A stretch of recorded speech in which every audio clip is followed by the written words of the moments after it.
Just to introduce myself, I'm Dickie, Director of Child Poverty Action Group in Scotland. Delighted to have been asked to chair this evening's event.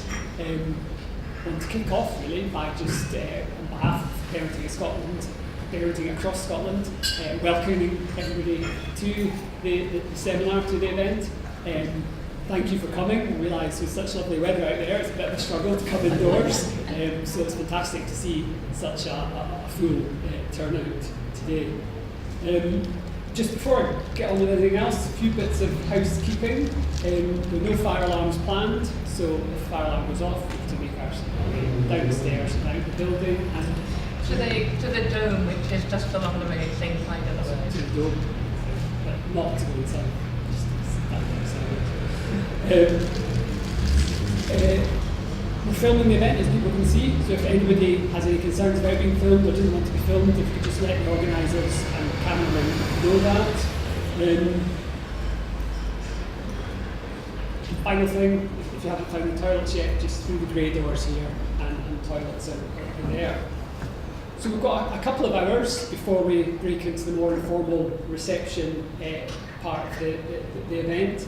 We're going to start off, I'll give a bit of an introduction, a bit of background, and then we're going to hear from Professor Breach Featherstone and Professor Anna Gupta telling us about their new book, Protecting Children, a Social Model.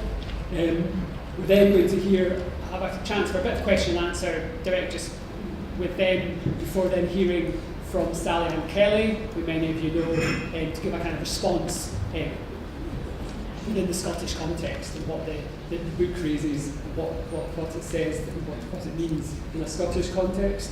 Then we're going to hear from Claire Simpson from Parenting Across Scotland, and then we'll have a panel discussion, and that's the chance we really get into debate and discussion.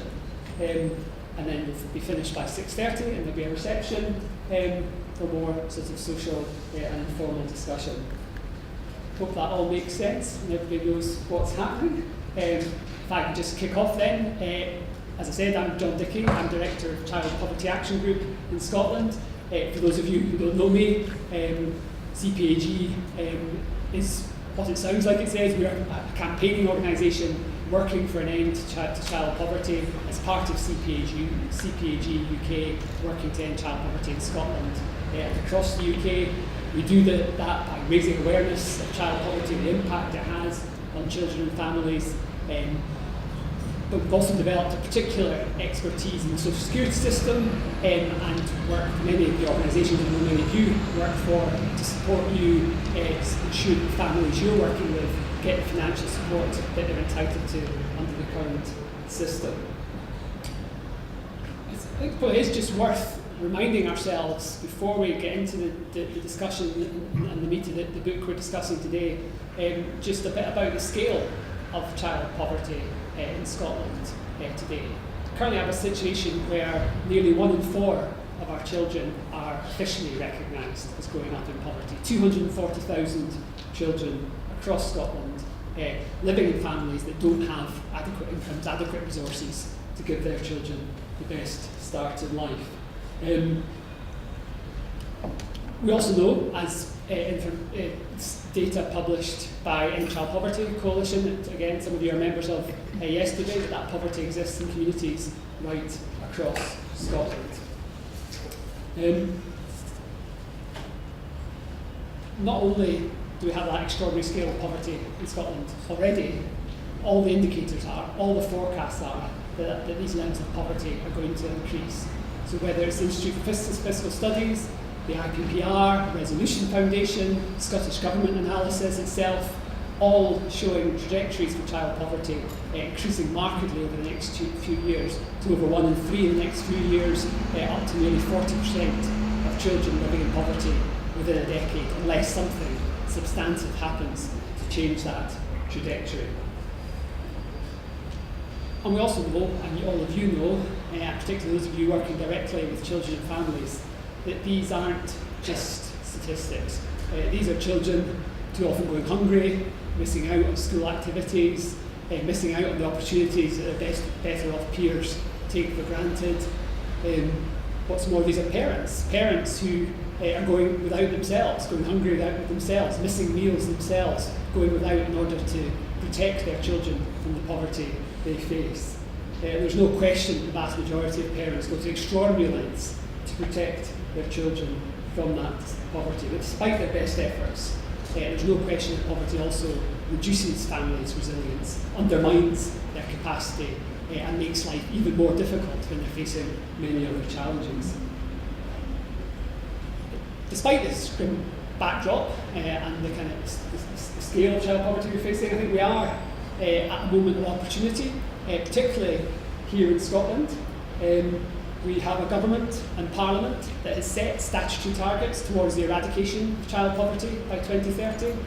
We have a government that's brought forward a delivery plan setting out how it plans to work towards those targets, a delivery plan that recognises very clearly and explicitly the structural drivers of poverty. This is about raising family incomes, reducing the costs that those families face.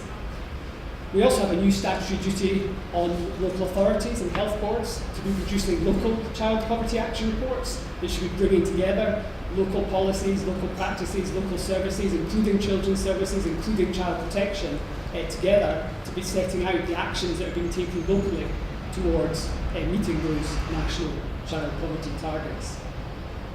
So I think it really is, it's in this moment of opportunity that an event like this and a discussion of this book today is so timely.